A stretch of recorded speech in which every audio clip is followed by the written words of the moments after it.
నా పేరు లక్ష్మయ్య, సిఐటి మండల కార్యదర్శిని.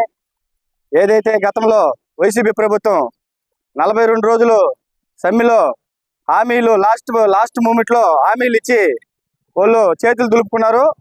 టీడీపీ ప్రభుత్వం ప్రతిపక్షంలో ఉన్నప్పుడు ఈ తెంట్ల కాడికి వచ్చి ప్రతి ఒక్క నాయకుడు మేము అధికారంలోకి వస్తే మీ సమస్యల్ని వెంటనే పరిష్కారం చేస్తామని చెప్పి చెప్పడం జరిగింది.